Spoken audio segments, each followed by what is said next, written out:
ẹ̀yin èèyàn èsì àwọn ìdìbò tí wọ́n dì ní ìpínlẹ̀ Ọ̀ṣun ó mà ti ń padà jáde díẹ̀díẹ̀ àwọn ẹgbẹ́ àkọọ̀dù náà ni wọ́n sì ń jáwé olúborí o. àwọn kọ̀ọ̀kan ń ṣẹlẹ̀ nínú ìlú náà lórí ètò ìdìbò yìí tí wọ́n ń dì nípínlẹ̀ Ọ̀ṣun ṣùgbọ́n èsì tá à ń rí ni wípé ẹgbẹ́ àsíá àkọọ̀dù tí ó jẹ́ tí gómìnà ìpínlẹ̀ Ọ̀ṣun wà níbẹ̀ ìyẹn gómìnà Adeleke àwọn ni wọ́n sì ń jáwé olúborí o. ẹ̀yin èèyàn ẹ wá nǹkan fìdílé tàbí kẹ́ ẹ fìdílé nǹkan kẹ́ ẹ wá wo gbogbo bó ṣe ń ṣẹlẹ̀ nípínlẹ̀ Ọ̀ṣun o. fún àwọn tí wọ́n wá fìgbà àkọ́kọ́ pàdé ìkànnì wa ẹ dákun ẹ máa bá wa subscribe sórí ìkànnì wa ẹ bá wa pín fọ́nrán yìí ẹ máa share kẹ́ ẹ dẹ̀ máa comment. gbogbo ọwọ́ tó wá ń bá wa tẹ subscribe button yìí ọwọ́ yẹn ò ní fi gbọ́mọ sí o láṣẹ Elédùmarè ẹ farabalẹ̀ kẹ́ ẹ wo bí ó ṣe ń lọ nípínlẹ̀ Ọ̀ṣun o.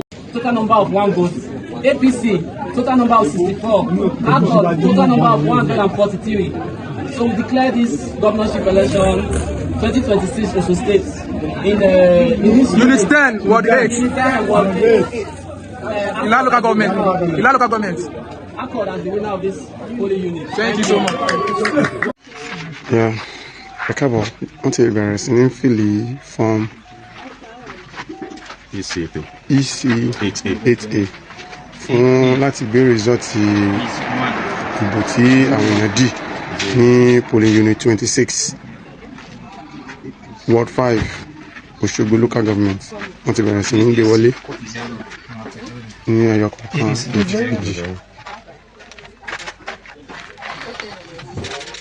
ADC 1.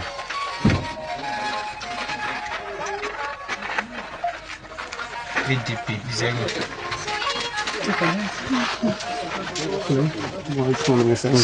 Please, that ADC, make it 0-1 instead of just 1. ADC 0-1. Thank you. Thank you. Your APC 43. APC 43. If the max lẹ́yìn àti iwájú bẹ́ẹ̀ ṣe. No, since you are writing in figure. Since you are writing in figure. So kò ní. Àdìjọ́ ìbẹ̀rẹ̀ tó bá yílé. Okay, you write a figure.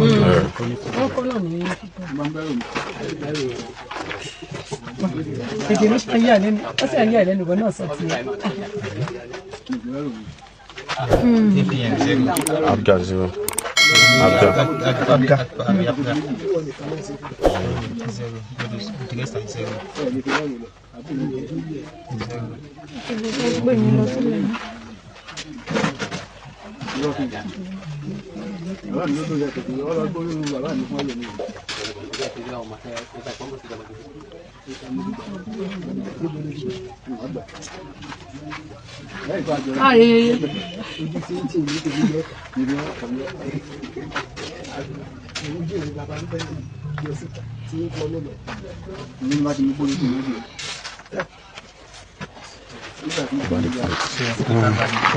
wọ́n ti fìlì fọ́ọ̀mù yẹn tán so kí gbogbo ẹgbẹ́ òṣèlú kí wọ́n wá sáìn yẹn ló kù báyìí.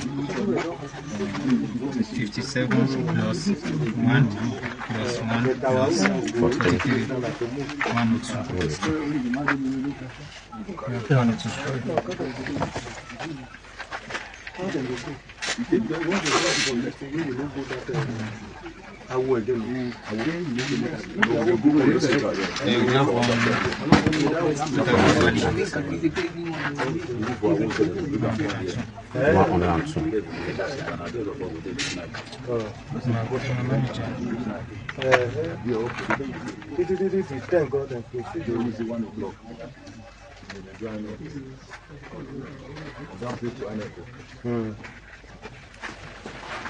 The valid vote, no guess which. Your name.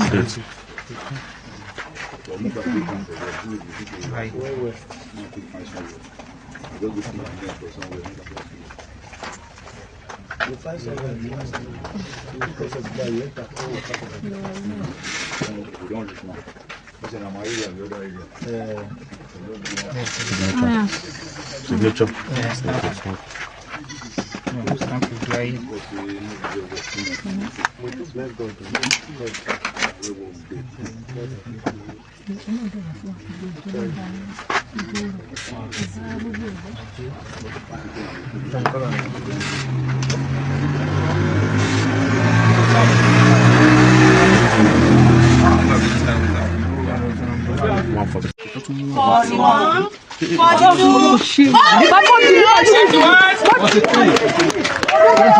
So as you can see, two gods,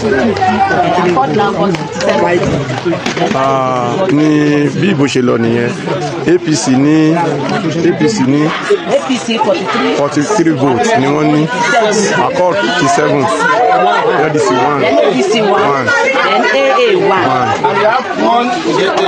There's one rejected vote. That is just one rejected vote. So bó ṣe lọ náà ni ẹ ti rí ní polling unit 26 ní ward 5 ní Òṣogbo local government. Accord party wọ́n ní 57 votes tí ẹgbẹ́ APC tí wọ́n dẹ̀ ní 43 votes. ní ADC wọ́n ní ìbò ẹyọ kan tó sì jẹ́ wípé ìbò tí ó jẹ́ void náà ó jẹ́ ẹyọ kan ní polling unit yìí. So bó bá tó ń lọ á tún máa mú wá fún yín. Party agent ti Accord kí ni nǹkan tí ẹ lè bá wa sọ? Ṣé ẹ lè ṣàlàyé bí ọba tó dá ayé àti ọ̀run pé unit 26 ward 5 pé a deliver àdúpẹ́ lọ́wọ́ Ọlọ́run bí ẹlẹ́ṣẹ̀ díẹ̀ ṣe ń lọ tó yẹ pé kò sí wàhálà unit tá a wà yìí gbogbo ẹ lọ peacefully so àdúpẹ́ lọ́wọ́ Ọlọ́run bá dẹ̀ ṣe máa deliver gbogbo unit tó kù lọ́ṣù state pátápátá nìyẹn ní orúkọ Jésù Kristi Olúwa wa àmín.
Thank you.